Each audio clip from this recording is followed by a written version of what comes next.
Welcome to the. This is as close as you can get. This is what we're supposed to do now. We're supposed to be in this little two-box shot, I guess. Let's check in with our producer Peyton Russell. Peyton, can you pop in here real quick? Yeah, what's up, guys? Hi, Peyton. That's a 3-box shot. Well, we're closer. Look at it. It's like my head, Brian's head, then Bobby's head. You know, we're closer to the audience. I think if there's anything that's not been said frequently enough about Broadus and I, it's the size of our heads. So this is good. We wanted. People have always said, can y'all's heads be a little bigger? And so I think that it's good that we were able to get that. All right. Hey, do us a favor. Do us a favor in the comments below. Please type in, do you like the bigger view of Bobby and I? Please type that in so we can get an idea. Yes. Do you like me looking like the Colonel Sanders KFC logo with my giant ass head? I'm Bobby Belt, Dallas Cowboys insider for 105.3 The Fan of Dallas, joined as always by former NFL scout Brian Broadus, the Super Bowl winner. He is now the co-host of the G-Bag Nation, 2 to 7 p.m. Central, Monday through Friday on 105.3 The Fan of Dallas. He's also the pre- and post-game co-host on the Dallas Cowboys radio network, and he is the birthday boy. As we sit here and record tonight, it is Brian Broadus' birthday. Happy birthday, Brian. Thank you very much, Robert. I do appreciate there's a lot of folks out there that have reached out and been very, very kind with their time. And thank you very much. I got a pair of shoes. You got to show these off. They're great. These are called Hey Dudes. Hey Dudes. And they're LSU'd up. They're LSU'd up. And so if you wear the Hey Dudes, I had my left one on. I had my right, my hookah on my right foot.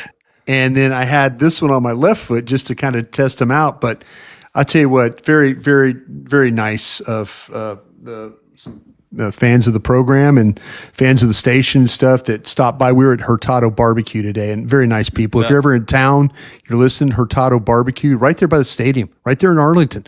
Great barbecue. And so we were there doing a remote, and thanks to everybody out there again for the birthday wishes. Really, really appreciate it. And it does mean a lot for this old guy. Thank you. Well, Brian, we're glad you still haven't gone off to the lake yet. You haven't abandoned us. I'm trying to get there though. This football team's going to make me get there. Can't get there too fast. We got draft stuff to cover. Before we get to That's right. Cowboys and Carolina coming up this week, which I'm actually, after watching tape of Carolina this week, I'm actually intrigued by some of the stuff about that team. I kind of like some of their guys. I was anticipating not. And look, it's been a different last couple weeks for them than it was earlier in the season, but there's some guys on that team that can play. So I kind of like them. We'll get into that here in just a sec. First, the big news we got to touch on, because it does have a little bit of a Dallas tie, or at least people assumed it would. Bill Belichick goes to the University of North Carolina, something that, I'll be honest, Brian, when I heard that interview, that he was going to take that interview, I thought, all right, what's the end game? Because he's definitely not taking this job. So what's he doing here? Is he trying to bring attention to the program as a favor to people he knows there? Or what's he doing? But he ultimately does sign the contract to be the head coach at the University of North Carolina. He becomes the second Super Bowl winning coach ever to go coach a college program after winning their Super Bowl. The other was Bill Walsh, who coached Stanford for 3 years. Stanford sure did. Yep. 92 to 94, taking over for Denny Green. And so this is a little unprecedented. There's a little bit of history with Walsh that was slightly different. That was the program he was at before he got into the NFL. It was kind of a homecoming and something that he was doing for that program and his appreciation for them. But similar trajectory, win all the Super Bowls, go into TV for a little bit, and then go to the college program. But this does bring up some questions for Cowboys fans of, does this have any impact on Mike McCarthy's status? Was that their top target? There's a report I saw from Seth Wickersham that Belichick was meeting with his brain trust, essentially, Matt Patricia, Josh McDaniels, Michael Lombardi, a good friend of yours, and had basically, best man at my wedding. Yeah, and they were basically looking at the potential job openings, and the way it was summarized in the ESPN article said that Dallas was a job that they thought was a possibility for Bill, but they also added there that they weren't sure he was going to move on from McCarthy, Jerry, and they weren't sure if Jerry was willing to turn over personnel. So fascinating little angle there. But Brian, just your thoughts on the Belichick hire, and then also what, if anything, or how you think this may play into any decisions with Dallas.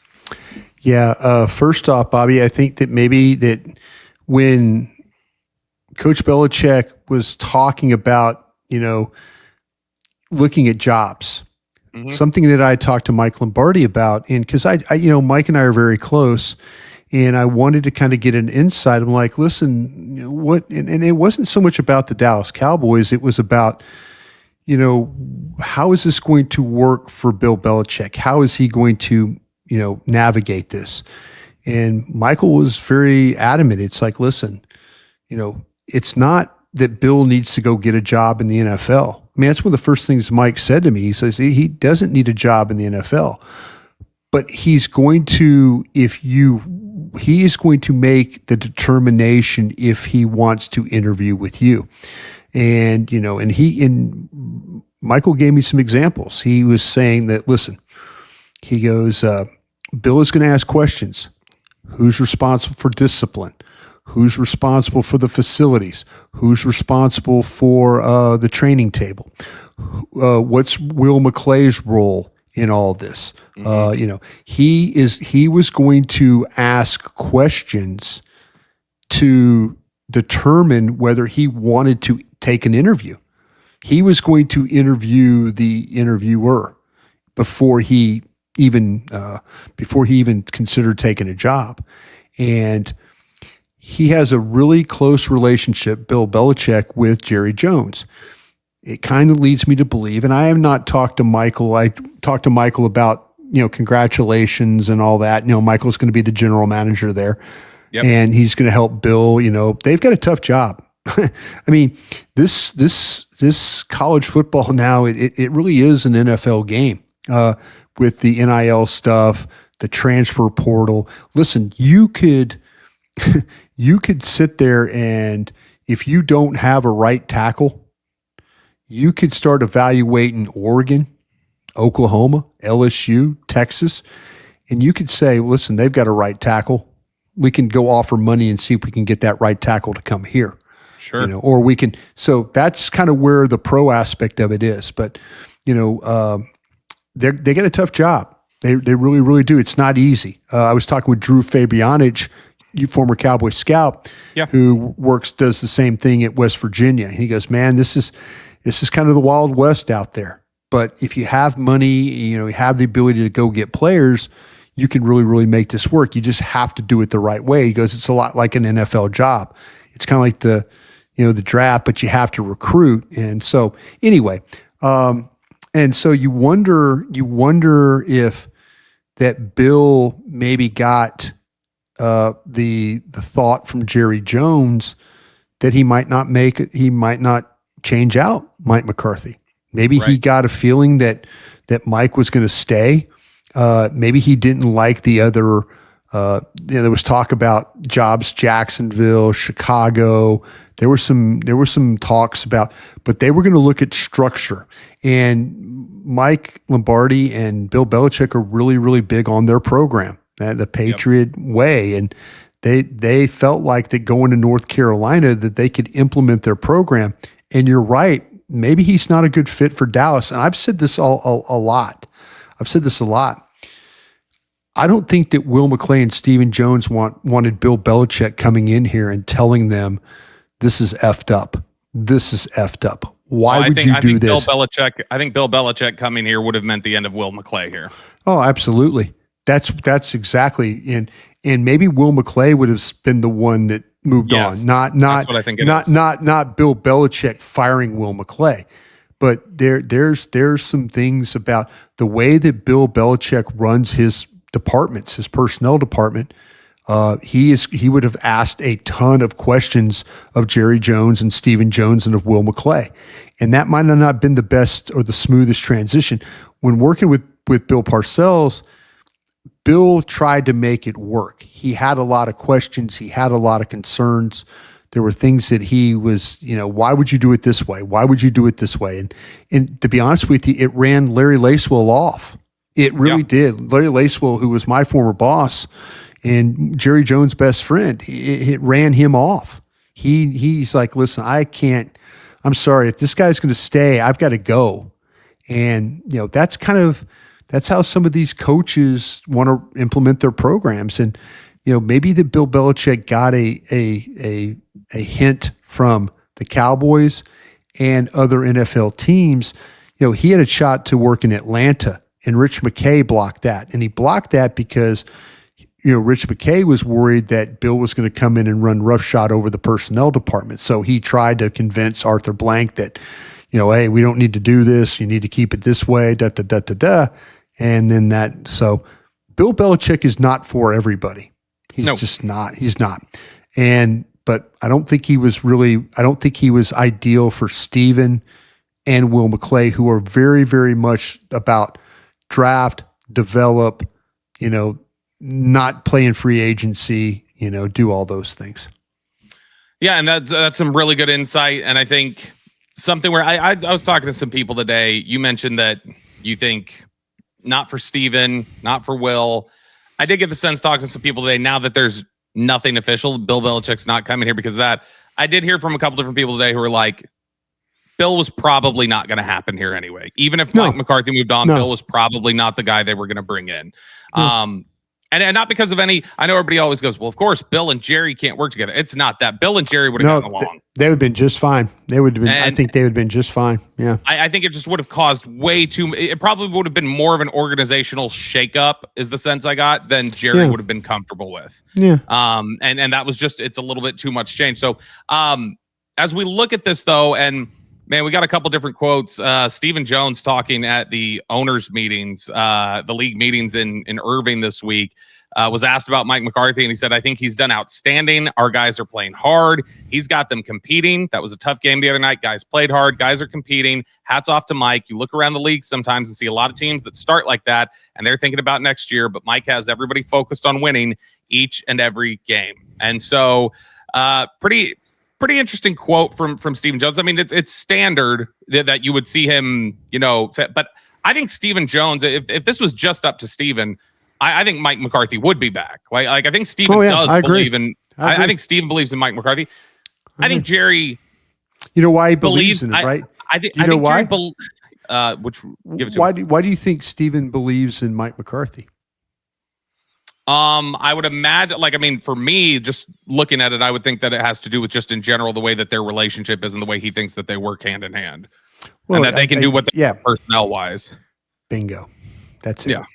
Nobody wants, and I said it earlier. Nobody over there wants the apple cart to be knocked over. Nobody wants somebody to come in and say, "Why the hell are you doing this? Why the hell are you doing that?" Mike McCarthy even admitted he did not have as much personnel control as he does with the Dallas Cowboys when he was in Green Bay. He admitted that. And he's right. I worked in Green Bay. I know what the head coach, I know what their responsibilities are. I know Ted Thompson and I worked a lot of years together in Green Bay. I know how Teddy used to operate. And so, Mike, opinions, sure. Mike have final say? No, not really. No. But here, he's part of the triangle. Jones is at the top of the triangle, coach is on one side, and the scouts on the other. And what does this team talk about all the time? Consensus. And that's what they come to. They come to a consensus. They talk things out is what they do. And Steven and Jerry and Will know that Mike won't run roughshod on personnel. He won't do it. He'll let them do what, hey, do you want to, is this how you want to play? Is this how you want to do it? But unfortunately for Mike McCarthy, it comes at a price. Because the way Stephen Jones was talking the other day, or actually yesterday, about this is there's going to be another purge of players, or there's going to be another round of goodbye Oso Digizua, goodbye Jordan Lewis, goodbye, goodbye, Marcus Lawrence, Brandon Cooks, goodbye, whoever. Goodbye. Yeah, that's what's going to happen. And you know what? Draft and development and pay $250,000 for Span Ford, that's what they're going to try and do again. Yep. No, and that makes total sense. Now that Belichick is off the board, let's just assume for a second, Brian, I'm just going to not necessarily say we're going to, this will be who they hire. I'm going to list off several different names here, and I just want to hear from you if you think that would be somebody who you could see them talking to if they let Mike McCarthy go. Okay. I will say this. Can I say real quick? Yeah, go ahead. I have absolutely no problem with Mike McCarthy, the guy that gets the team to Sunday.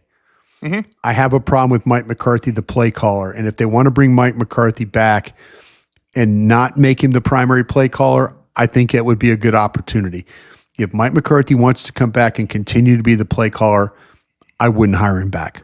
I do. I agree. I think that'll also be the stipulation. I think if McCarthy does come back, which I still don't think is going to happen, but if he does come back, I think he's coming back with somebody else's calling plays. I agree. And I think that'll be a stipulation for him. So I'm just going to throw out a couple different names. Okay, I'm sorry to interrupt you there. Yeah. No, you're good. Let's say they don't retain McCarthy. Just tell me if you could see these being names of, yes, I think they could potentially interview that person. Cliff Kingsbury. Yes. Mike Vrabel. Yes. Vic Fangio. No. Brian Flores. Yes. Robert Saleh. Yes.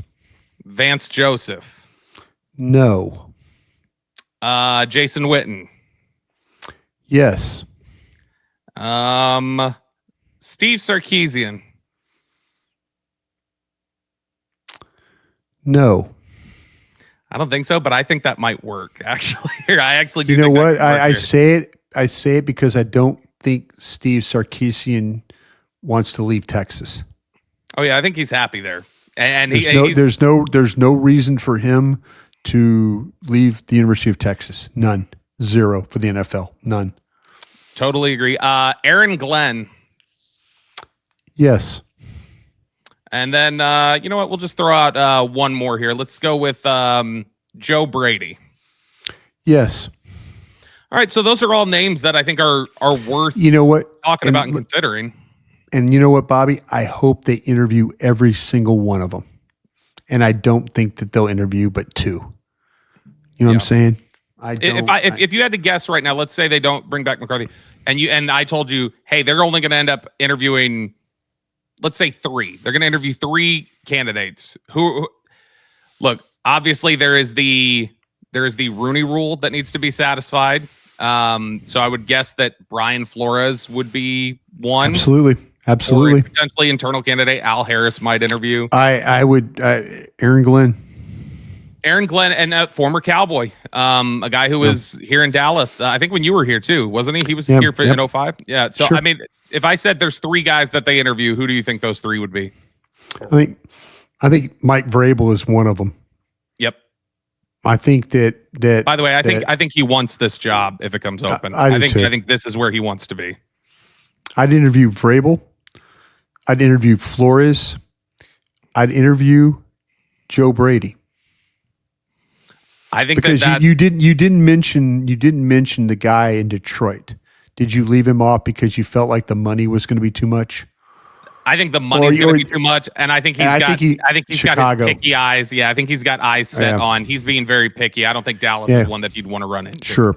Okay, if that's the case, let me.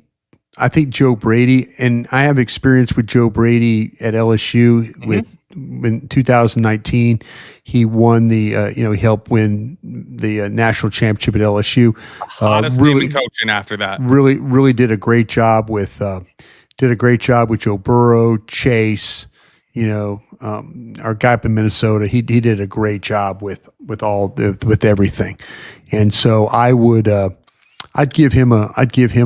And see, I've got to figure out something for Dak, to be honest with you. I mean, if you're going to be the primary play caller as the head coach, give me a guy that I think that's got, you look at what he does, that Buffalo team is, and I know they got a rare quarterback. I love that kid. But, man, I love the scheme that he does. He took over a situation there where Ken Dorsey was kind of doing pretty well, and then it got really, really stale fast. And he came in and kind of gave that thing a jolt of life. And I'm okay with that. Yeah, I think that's a great name to order. I think Vrabel gets this job, though. I think Vrabel gets this job. I think if it comes open, Vrabel is who I would put money on. I wouldn't put money on it because I work for the NFL and I can't gamble, Brian. But if I can't gamble either, I work for the Cowboys, so I can't. As a turn of phrase, I would bet on Vrabel. And then I think the dark horses there would be one of those, Saleh or Flores, one of those type of guys. And then also Saleh's a minority too, by the way. He is. And then the other one I think would be Witten. I do think Witten is somebody who could get in there. That's the interesting one.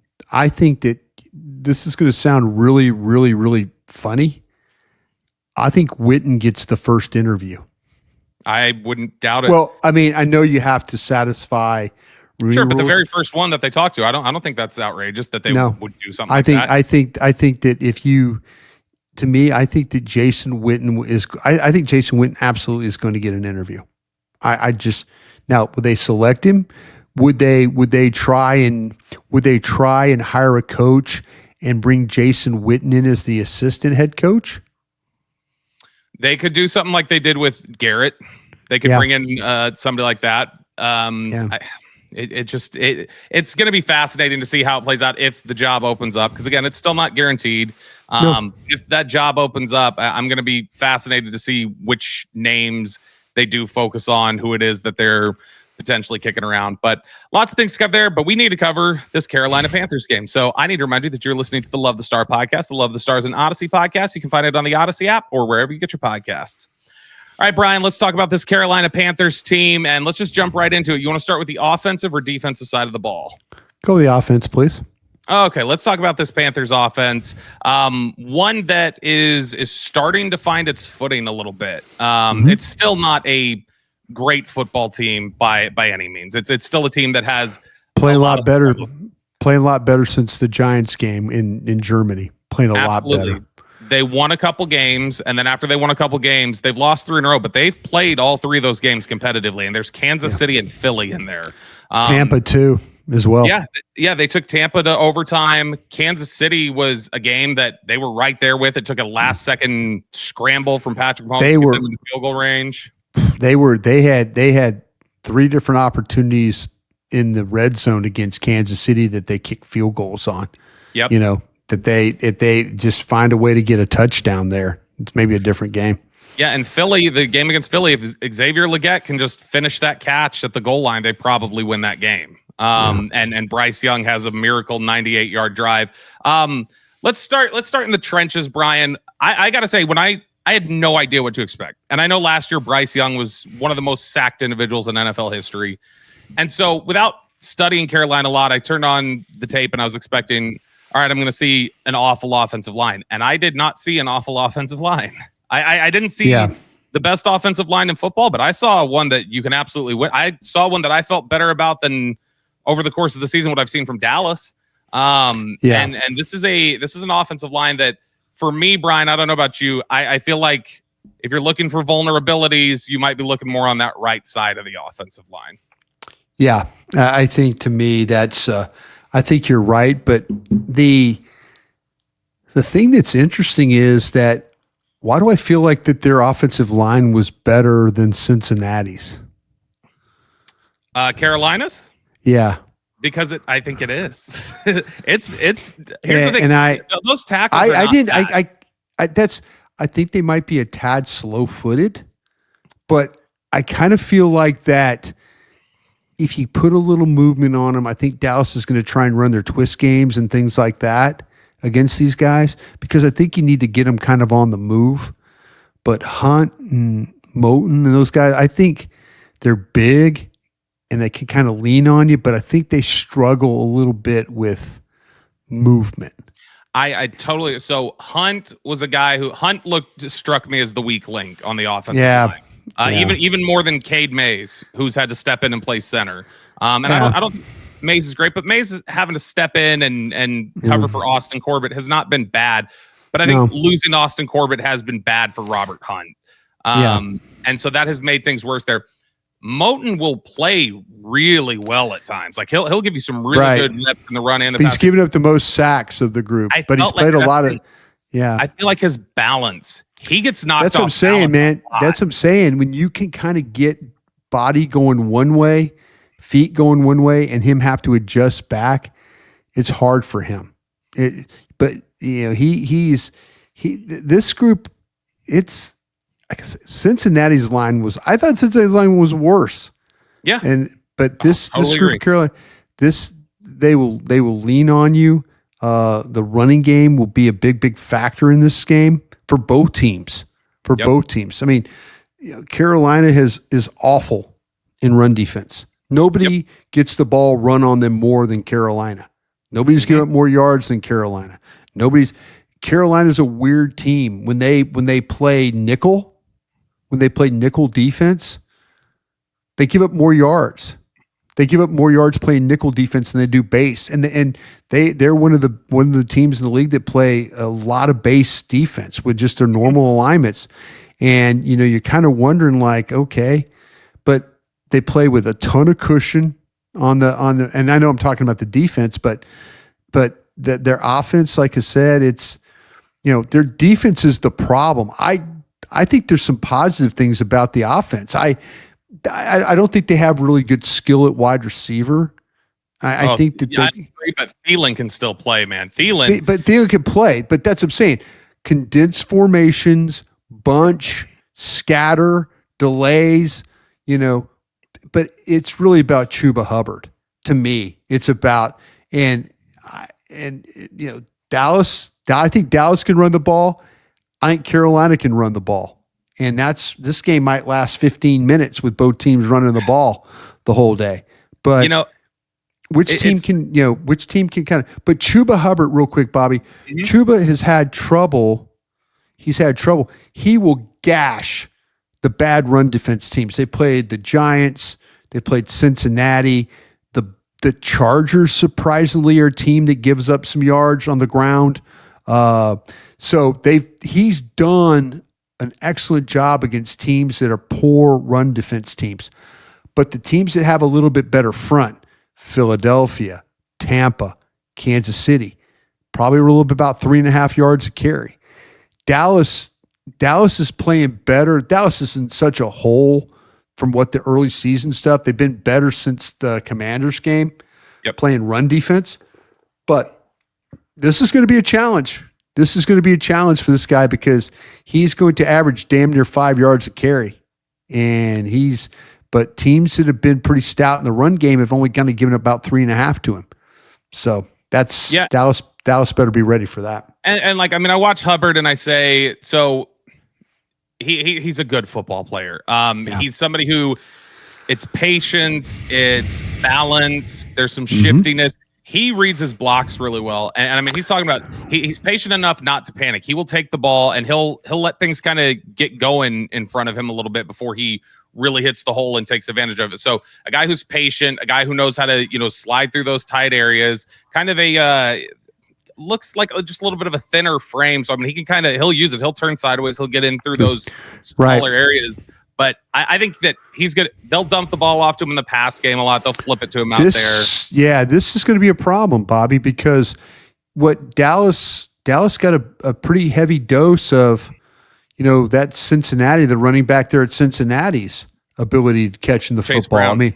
Chase Brown, they lined up Chase Brown wide. They swung him the ball. They threw him the ball. They put it, they'll do the same thing with Chuba Hubbard. I saw a couple routes where they went empty. They put him out wide. They throw him the ball.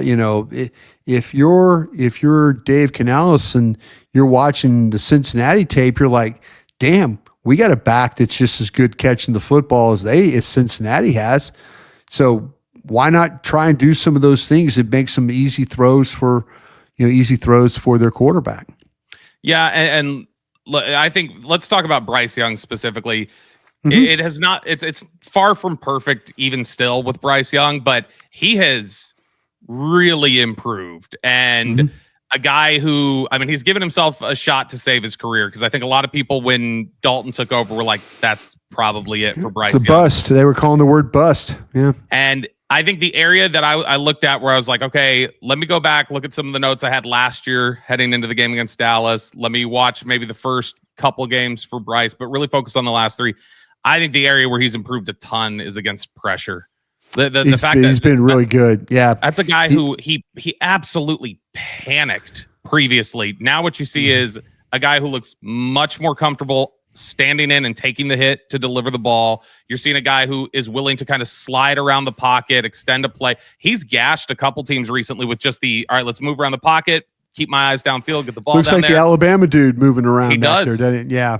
And when it's called for, he'll scrap the play and he'll run. And he'll pick up 10, 11 yards and he'll take advantage of there. And I think a lot of this is his comfort level, his confidence building, and then it's the pairing of Thielen coming back in the lineup.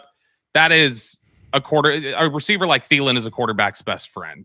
And that connection right there, I think, has helped give him a lot of confidence. There was a throw against, I think it was Tampa, where Bryce Young kind of navigates things and makes this throw to the sideline. And it was a good play overall, but the ball was completely off target. But Adam Thielen adjusts really well, snatches it out of the air. And that's the type of thing that then makes Bryce Young feel like, oh, you know what? That was off target, but he used to just throw the ball up, but now he throws it up with some purpose. You know, I mean, he's had one interception. I mean, early in the season he's had 7 interceptions overall, but 6 of them were pre-Germany game. You know, it was bad. But when he sat down, 3 touchdowns, 1 interception, he's played a lot better. A lot better. I mean, I remember watching the New Orleans game after week 1. They opened the season in New Orleans, and they looked awful. I mean, they looked awful because I was getting ready for the Saints Cowboys in week 2, and now it doesn't even look the same team. I mean, they've done a much better job of protecting him. The running game has helped, and they've kind of found a way to use their tight ends. But you're right about Thielen being back. He's been they tried to trade away all their wide receivers. I mean, Jonathan Mingo. Yep. And they tried to say, okay, we're going to have a fire sale on these receivers. But, Moore and others have done they have this kid named Tompkins, and you might have seen him. He's number 13. And they like to run this little pop pass with him, Kansas City. It's like he's kind of a Turpin kind of a player. Little guy, motion, in, out, come back, boom, little pop pass, 4 targets, 4 catches, that kind of guy. So keep an eye on number 13, maybe getting involved in this football game for the Panthers, Tompkins. One of the testaments to how Thielen has performed, and we'll jump to the defensive side right after this. But if you look at the route tree, which there are 9 routes on the route tree, as you know, if you look at the route tree, Adam Thielen right now, when Carolina's quarterbacks are targeting Adam Thielen, they have a passer rating over 100 on 5 of the 9 routes on the route tree. It's the go, post, cross, out, and slant. And actually, if you look at the go route only, Brian, these are the guys. They traded away Johnson, they traded away Mingo. So just if you look at the guys that are on the roster for them right now, go routes for the rest of the roster outside of Thielen, they are 4 for 28 for 79 yards, a touchdown, and a pick. To Thielen alone, they're 4 for 5, 102 yards and a touchdown. He is so reliable and especially in the red zone. He's had some really good games. I mean, I think the Philadelphia game, the Tampa game, like 102 yards. Another one was 99. The thing, and you could look at Young. Young's had some really good halves of football games. Like the first half of some games. Kansas City, Tampa, he's had some really good halves. They just haven't been able to carry it over into the second half. But there was a time where you didn't think that Bryce Young could throw for 100 yards in a game. Right. And now the last 5 weeks, I think he's averaged about 250 yards a game. So he's going in the right direction that way. Let's quickly touch on the defensive side of the ball before we jump into this listener mailbag, Brian. We mentioned run defense is awful. Worst in the league. I don't think there have been times that I'm watching and I'm like, I don't think their secondary's been awful at times. They've been able to cover guys up at certain times.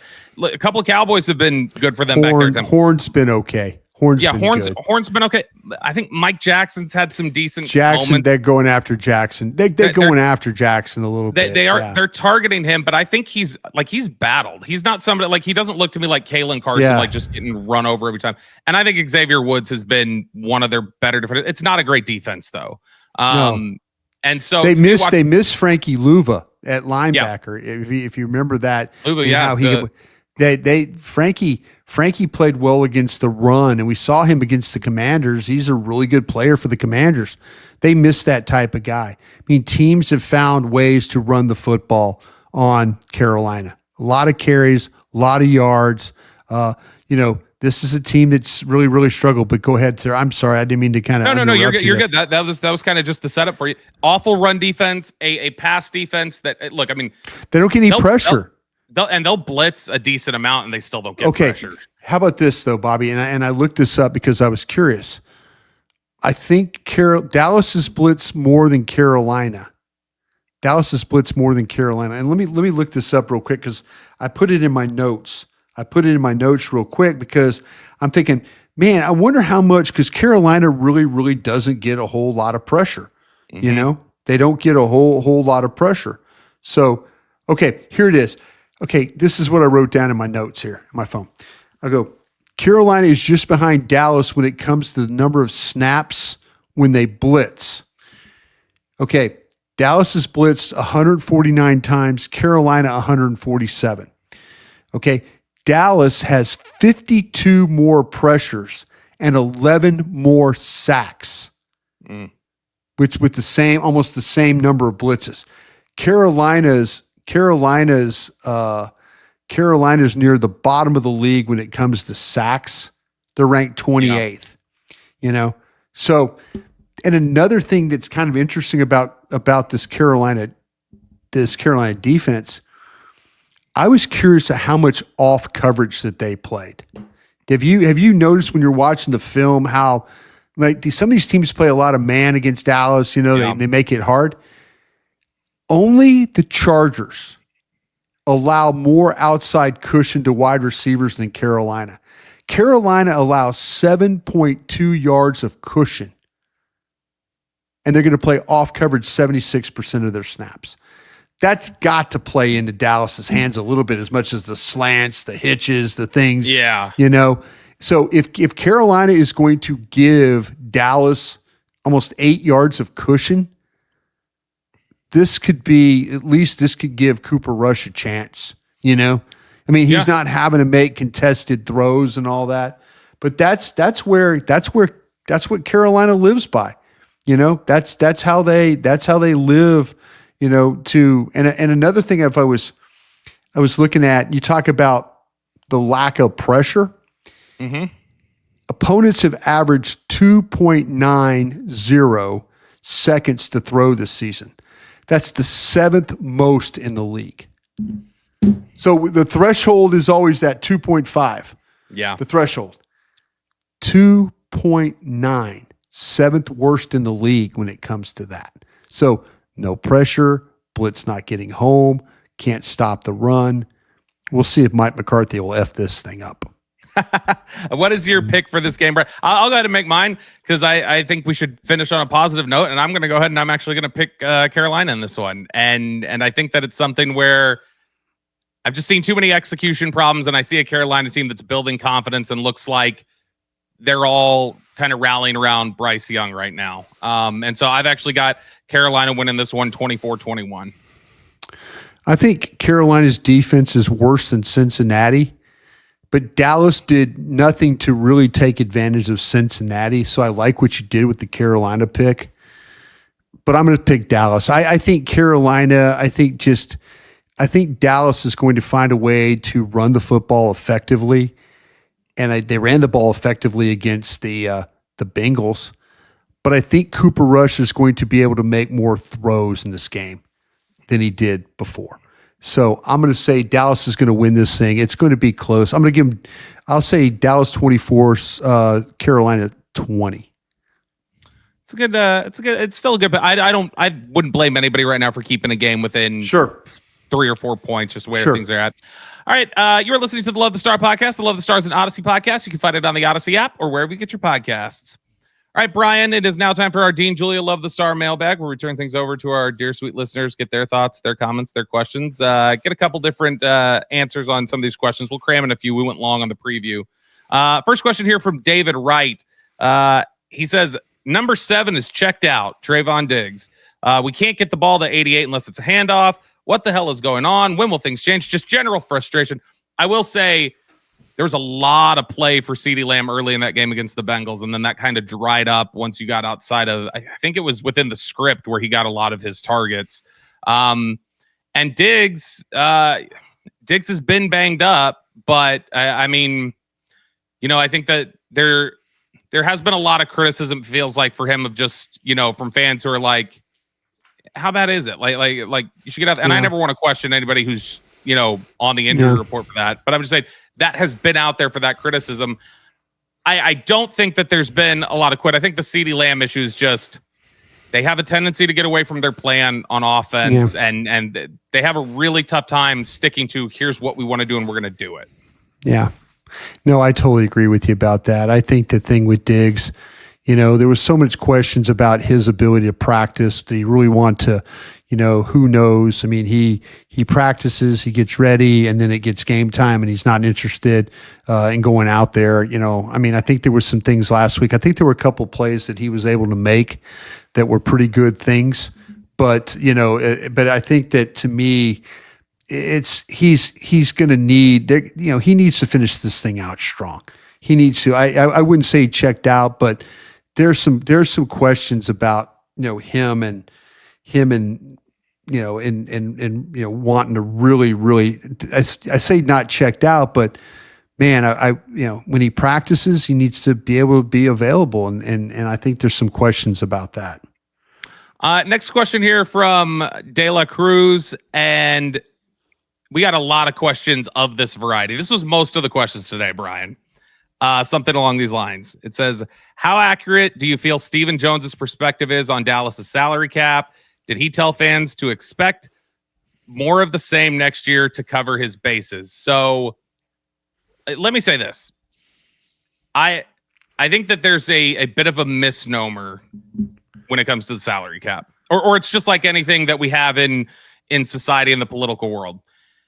The salary cap and the way NFL finances work and the way your spending works and how you got to play within those constraints, it's really not that much different than how economists have different views on what like taxation will do to the economy and what this will do. That just how economists you'll have 3-4 different perspectives where you're like, they all seem so sure of it. Why do they think it's clearly one of these has got to be right? It's the same thing with the NFL salary cap.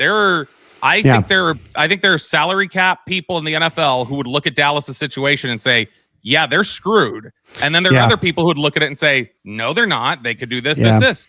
And it is literally just a difference of interpretation. So I think when Steven and Jerry are saying that, I think that's what is being represented to them by different people that they have in place to manage the salary cap, and that's the financial perspective they're getting from the people that they've hired.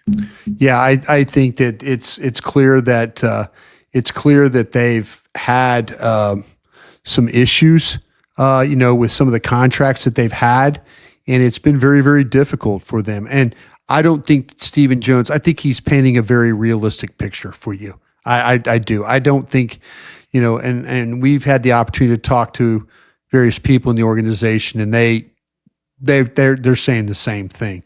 So, we can all go on overthecap.com and all that and look it up and say, oh no, they could do this and do that. But I don't get the feeling that they got a lot of room. I really don't.